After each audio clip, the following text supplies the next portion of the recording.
상상해 보시죠. 먼지 하나 없는 아주 눈부시게 화려한 최고급 맞춤 정장을 입고 레드카펫 위에 딱 서 있는 겁니다. 네, 상상만 해도 아주 기분 좋은 상황이네요. 그렇죠. 그런데 바로 다음 순간 갑자기 피가 막 사방으로 튀는 도축장이나 수술실 같은 현장 한가운데로 끌려가서 그 예쁜 옷에 붉은 피를 잔뜩 묻혀야 한다면 어떠실 것 같나요? 유튜브 바이블 캔버스 구독자님께서 보내주신 묵상 스케치 자료를 깊이 있게 살펴보겠습니다. 아, 그 묵상 스케치 자료군요. 정말 흥미롭고 깊이 있는 주제입니다. 네, 맞아요. 오늘 우리는 출애굽기의 가장 극적인 반전 현장으로 들어갑니다. 이전 장인 28장을 보면 제사장들이 입을 아주 영광스럽고 아름다운 옷에 대한 묘사가 진짜 디테일하게 나오거든요. 맞아요. 보석도 박혀 있고 아주 화려하죠. 그러니까요. 그래서 이제 이 멋진 옷을 입고 엄청 우아하게 의식을 치르겠구나 이렇게 생각하게 되잖아요. 당연히 그렇게 기대하게 되는 흐름입니다. 그런데 29장으로 넘어오는 순간 갑자기 짐승의 배를 가르고 피를 막 뿌리고 몸에 피를 바르는 아주 무겁고 낯선 위임식 절차가 시작됩니다. 네, 아주 당혹스러운 전환입니다. 시각적이고 정돈된 거룩함에서 갑자기 날 것 그대로의 생생하고 피비린내 나는 연실로 우리를 훅 던져버리니까요. 진짜 훅 던져진 기분이에요. 너무 당황스럽거든요. 하지만 오늘 우리가 이 탐구를 통해 발견해야 할 핵심 미션이 바로 이 지점에 있습니다. 이 복잡하고 귀괴해 보이는 고대의 제사의식은 결코 단순한 종교적 통과 의례가 아닙니다. 그럼 단순한 옛날 이야기가 아니라는 건가요? 네, 이건 죄인인 우리가 어떻게 거룩하신 하나님 앞에 나아갈 수 있는지, 그리고 그 거룩함이 오늘날 우리의 실제 삶 속에서 어떻게 작동해야 하는지를 보여주는 아주 완벽한 영적 청사진입니다. 영격 정사진이라 벌써부터 엄청 기대가 되네요. 자, 그럼 그 피가 튀는 위임식 현장의 한가운데로 직접 들어가 보죠. 네, 들어가 볼까요? 자료를 보면 그 절차가 아주 구체적이고 묘사가 생생합니다. 어린 수소 하나랑 흠없는 수지양 둘을 택해서 제사장이 그 머리에 안수하고요. 짐승을 잡아서 그 피를 제단의 사방에 막 뿌리잖아요. 네, 아주 전형적이고 장엄한 제사 방식이죠. 그런데 여기서 제 눈을 완전히 사로잡은, 솔직히 말하면 좀 당황스럽기까지 한 아주 독특한 의식이 하나 있어요. 어떤 부분에서 당황하셨나요? 잡은 숫장의 피를 가져다가 제사장들의 몸에 바르는데 그 부위가 너무 구체적입니다. 아, 그 세 가지 신체 부위 말씀이시군요. 맞아요. 오른쪽 귓뿌리, 오른쪽 엄지손가락, 그리고 오른쪽 엄지발가락에 피를 바른다는 거예요. 네, 성경에 그렇게 정확히 묘사되어 있죠. 솔직히 말씀드리면 귀나 손가락은 뭔가 상징적인 의미가 있겠거니 하고 100번 양보해서 이해해보겠는데 엄지발가락에 피를 바른다는 건 현대인의 시각에선 너무 귀귀하고 낯설게 느껴지거든요. 충분히 그렇게 느끼실 수 있습니다. 현대의 관점에서는 마치 무슨 기괴한 의료 시술처럼 보일 수도 있죠. 제 말이요. 도대체 왜 하필 우리 몸의 이 특정한 부위들에 그것도 콕 집어서 피를 발랐을까요? 여기서 우리가 먼저 짚고 넘어가야 할 아주 중요한 메커니즘이 있습니다. 고대 사회는 지금처럼 문자가 널리 보급되거나 책을 쉽게 읽을 수 있는 시대가 아니었잖아요. 아, 그렇죠. 글을 아는 사람이 별로 없었겠죠? 네. 그렇다면 그들은 그토록 방대하고 깊은 신학적 진리를 어떻게 사람들의 뇌와 마음에 각인시켰을까요? 말로 계속 반복해서 가르치지 않았을까요? 그것도 있겠지만 바로 피의 붉은색, 고기가 타는 냄새, 그리고 피부에 직접 닿는 촉각 같은 물리적이고 감각적인 의식을 총동원하는 것이었습니다. 아, 그러니까 단순히 어떤 종교의식을 치르는 게 아니라 일종의 엄청 강력한 시청각적 기억장치 같은 거였군요. 정확합니다. 몸의 진리를 아예 새겨버리는 거죠. 그리고 이 세 부위는 인간의 전인격을 대표하는 아주 중요한 상징성을 띱니다. 전인격이요? 구체적으로 각각 어떤 의미인가요? 먼저 귀는 우리가 무엇을 듣고 어떤 메시지를 수용하는지를 의미합니다. 우리의 지성적인 인지 능력을 상징하죠. 아하, 듣는 귀, 지성이군요.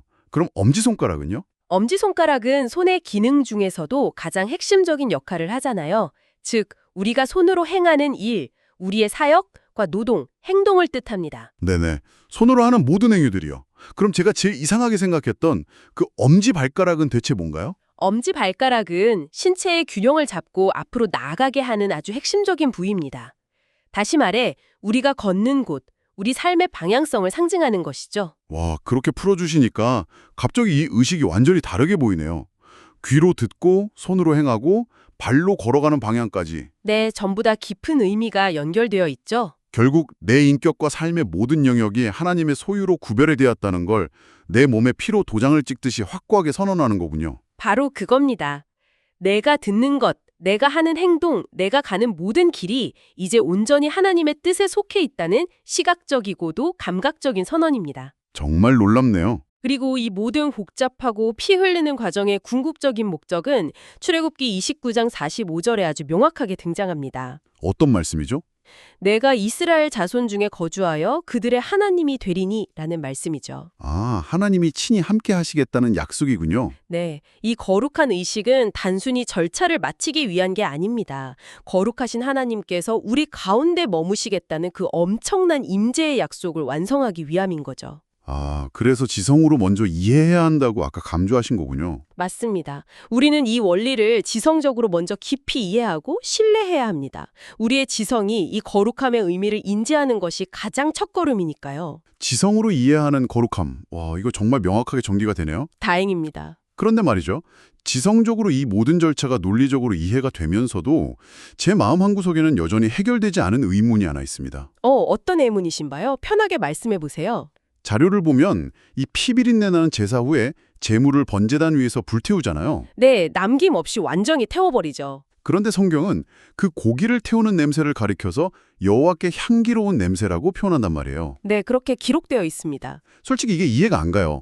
피냄새랑 짐승의 살이 타는 냄새가 어떻게 향기로울 수 있죠? 하나님이 무슨 바베큐 냄새를 좋아하시는 건 아닐 테고요. 하하, 아주 예리한 질문입니다. 바로 그 부분에서 우리는 지성적인 이해를 넘어 거룩함의 두 번째 차원인 정서적인 영역으로 넘어가게 됩니다. 정서적인 영역이요? 네. 현대인들은 종종 용서나 죄사함을 굉장히 건조하고 법적인 개념으로 오해하는 경향이 있거든요. 아, 맞아요. 우리는 보통 죄사함을 마치 재판장에서 무죄 판결을 받거나 감옥에서 풀려나는 면죄부 정도로 생각하잖아요. 그렇죠. 약간 휴, 다행히 지옥은 안 가겠네, 벌은 안 받겠네 하면서 안도하는 차가운 법적 절차처럼요. 정확히 짚으셨습니다. 하지만 하나님이 진정으로 원하시는 것은 단순히 죄에 대한 법적인 처벌을 면제해주는 데서 끝나지 않습니다. 그럼 더 큰 목적이 있다는 건가요? 네, 그건 그저 시작일 뿐이죠. 궁극적인 목적은 단절되었던 관계의 회복, 즉 친밀한 교제입니다. 아, 관계 회복. 네, 아까 호스트께서 언급하신 향기로운 냄새라는 표현은 진짜 코로 맡는 물리적인 고기 타는 냄새가 좋다는 뜻이 전혀 아닙니다. 그럼 무슨 냄새를 말씀하시는 거죠? 그 타오르는 제몰 이면에 담긴 헌신, 그리고 자신을 온전히 내어드리는 제사장의 마음에 담긴 하나님을 향한 깊은 감사와 사랑의 향기, 바로 그것을 하나님께서 기쁘게 받으신다는 정서적인 차원을 의미하는 겁니다. 아, 듣고 보니 이건 단순히 감옥문을 열고 나가는 걸 훌쩍 넘어서는 거네요. 어떻게 다가오시나요? 약간 왕의 식탁에 VIP로 초대받아서 함께 웃으며 식사하고 교제하는 것에 훨씬 더 가까운 것 같아요. 법정에서 무죄 판결을 받는 게 아니라 사랑하는 사람과 식탁에 마주 앉는 정서적인 회복 말이에요. 완벽한 비유입니다.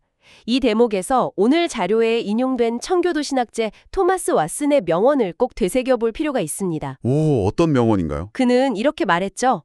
거룩함은 영혼의 정원이며 그 안에서 하나님께서 거니시는 것을 기뻐하시는 유일한 장소이다. 거룩함이 영혼의 정원이다. 와, 이 문장이 정말 기가 막히네요. 참 아름답고 시적인 표현이죠. 사실 우리는 보통 거룩함이라고 하면 뭔가 우리를 억압하는 답답한 규칙이나 이거 하지 마라 저거 하지 마라 하는 피곤한 금지 목록들만 잔뜩 떠올리잖아요. 네, 많은 사람들이 그렇게 오해하죠. 거룩함을 우리를 가두는 감옥의 철창처럼 여깁니다. 저도 약간 그런 편견이 있었거든요. 하지만 왓슨의 통찰처럼 진짜 거룩함은 하나님이 머무시고 산책하실 수 있는 아름다운 내면의 정원을 가꾸는 일입니다. 감옥이 아니라 정원이군요. 네, 우리를 얽매는 감옥이 아니라 창조주와 교제할 수 있는 가장 자유롭고 평안한 꽃향기가 가득한 공간인 셈이죠. 진짜 마음이 따뜻해지는 말씀이네요. 그리고 이 모든 아름다운 정원 가꾸기가 가능한 이유는 단 하나입니다. 구약의 복잡한 짐승 제사가 아니라 단 한 번의 영원한 제사로 우리를 온전하게 하신 분 때문이죠. 영원한 대제사장이신 예수 그리스도를 말씀하시는 거군요. 맞습니다. 그분의 십자가 사랑이 먼저 우리 마음의 정원에 부어졌기 때문입니다. 이 압도적인 사랑을 깨달을 때 거룩함을 향한 우리의 차가웠던 정서가 비로소 따뜻하게 깨어나는 것입니다. 와, 영원의 정원. 듣고 계신 구독자님도 지금 자신의 마음속에 어떤 정원이 가꾸어지고 있는지 한 번쯤 눈을 감고 상상해 보시면 정말 좋겠네요. 네, 꼭 한번 스스로에게 질문해 보시길 권합니다. 자, 이렇게 해서 우리는 지성으로 피 묻은 위임식의 상징을 이해했고 또 정서로 그 이면에 담긴 하나님의 사랑과 교제라는 깊은 향기를 느꼈습니다. 네, 지성과 정서를 모두 짚어봤죠. 그렇다면 만약 거룩함이 우리를 가두는 감옥이 아니라 이토록 아름다운 정원이라면 여기서 필연적인 질문이 하나 더 생깁니다. 네, 어떤 실천적인 질문일까요? 우리는 도대체 이 정원에 어떻게 물을 주고 어떻게 매일매일 가꾸어야 할까요? 우리는 지금 2026년을 살아가고 있고 매일 아침 뒷마당에서 소나 양을 잡을 순 없잖아요. 당장 경찰에 잡혀갈 텐데요. 아하, 그렇죠. 지금 시대의 소를 잡을 수는 없죠. 고대의 제사 제도를 현대를 살아가는 우리의 일상적인 삶으로 어떻게 번역해낼 것인가. 이것이 우리가 짚고 넘어가야 할 세 번째 영역, 바로 의지의 결단입니다. 의지의 결단. 네. 오늘 묵상 자료의 마지막 부분을 보면 상번제라는 아주 중요한 개념이 등장합니다. 상번제요. 매일 아침과 저녁으로 끊이지 않고 하나님께 어린 양을 바치는 제사죠. 매일 아침 저녁으로 드리는 제사. 사실 저는 이걸 보면서 딱 이런 생각이 들었어요. 어떤 생각이 드셨나요? 마치 하루의 시작과 끝을 팽팽하게 잡아주는 영적 텐션 같다는 생각이요. 기타나 바이올린 같은 악기를 연주하기 전에 매일 줄을 튜닝하잖아요. 네, 정확한 소리를 내기 위해 음을 맞추죠. 튜닝을 안 하면 금세 소리가 망가지는 것처럼 우리 삶의 방향성이 세상의 시끄러운 소음에 틀어지지 않도록 매일 아침 저녁으로 주파수를 맞추고 튜닝하는 과정 아닐까요? 와, 아주 훌륭한 비유입니다. 상번제가 상징하는 것은 바로 매일의 기도의 재단이자 끊임없는 영적 튜닝의 과정입니다. 결국 매일매일 의지적으로 해야 한다는 거군요. 그렇습니다. 어쩌다 한번 주일에만 교회에 가서 특별히 거룩해지는 것이 아닙니다. 매일 아침 눈을 뜰 때, 그리고 매일 저녁 하루를 마감할 때, 복잡한 일상 속에서도 나 자신을 세상과 구별된 산제물로 드리는 실천적인 의지가 필요한 것이죠. 실천적인 의지. 그렇다면 아까 우리가 이야기했던 그 피 묻은 귀, 엄지손가락, 엄지발가락이라는 신체 부위들이 이 지점에서 다시 등장해야 할 것 같네요. 오, 맞습니다. 정확히 짚으셨네요. 지성으로 이해했던 그 상징들이 이제 실제 우리의 일상적인 의지와 연결되는 거군요. 그렇습니다. 고대 제사장들의 몸에 발랐던 그 붉은 피의 상징을 2026년, 오늘 우리의 현실적인 일상으로 그대로 가져와 보죠. 어떻게 구체적으로 적용해 볼 수 있을까요? 오른쪽 귓부리에 피를 발랐다는 건 오늘 직장에서 동료들과 대화할 때 어떤 말에 귀를 기울일 것인가, 세상의 수많은 뉴스 중에서 어떤 가치를 수용할 것인가를 매일 결정하는 의지입니다. 내가 듣는 것을 의지적으로 구별하는 거네요. 네.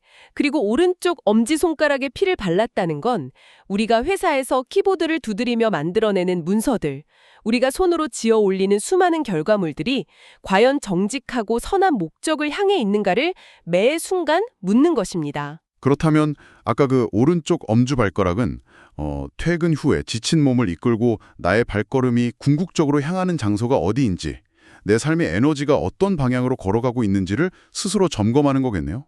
정확합니다.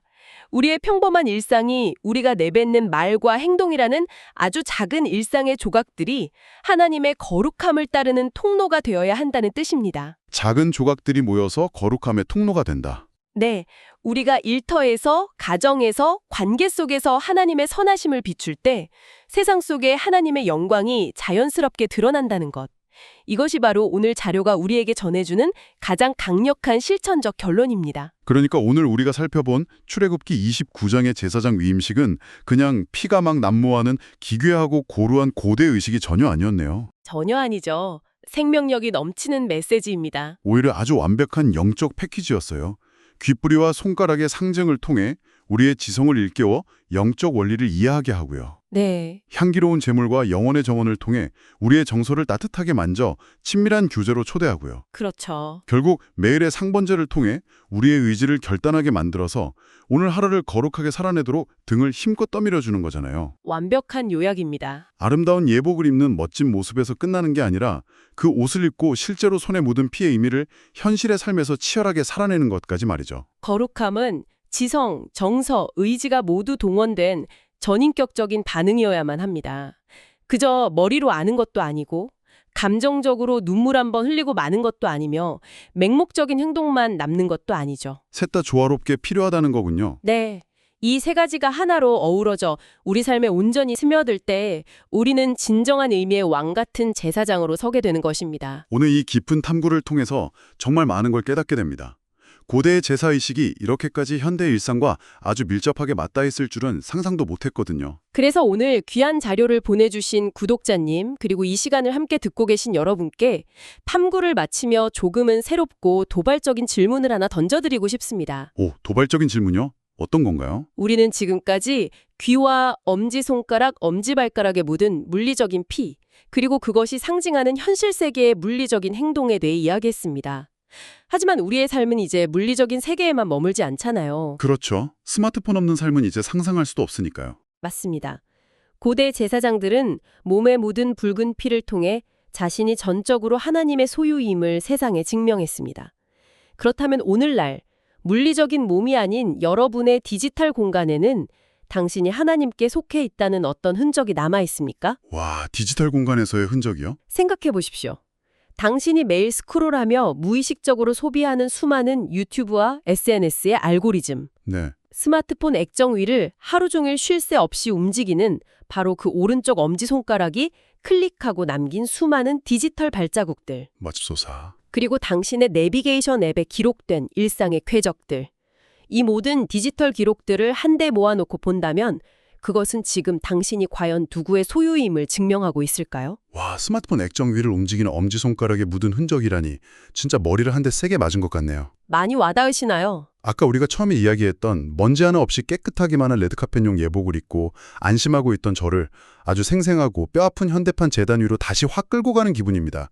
너무나 예리한 질문이에요. 이 시대의 진정한 거룩함은 어쩌면 우리의 가장 은밀한 디지털 발자국에서부터 시작되어야 할지도 모릅니다. 오늘 이 시간에 함께 듣고 계신 구독자님, 오늘 하루 이 묵직한 질문을 마음에 꼭 품어보시면 어떨까요? 네, 꼭 한번 일상 속에서 고민해 보셨으면 좋겠습니다. 지성으로 이해하고 정서로 사랑하며 의지로 결단하는 이 거룩함의 여정. 물리적인 현실은 물론이고 눈에 보이지 않는 디지털 세상 속에서도 여러분의 내면이 하나님께서 거니시는 향기롭고 아름다운 영혼의 정원으로 가꾸어지길 바랍니다. 평범하고 바쁜 일상 속에서도 거룩한 제사장의 직무를 기쁨과 감사로 감당하시는 멋진 하루가 되기를 진심으로 응원하겠습니다. 오늘 함께해 주셔서 감사합니다. 다음 탐구 시간에 또 뵙겠습니다.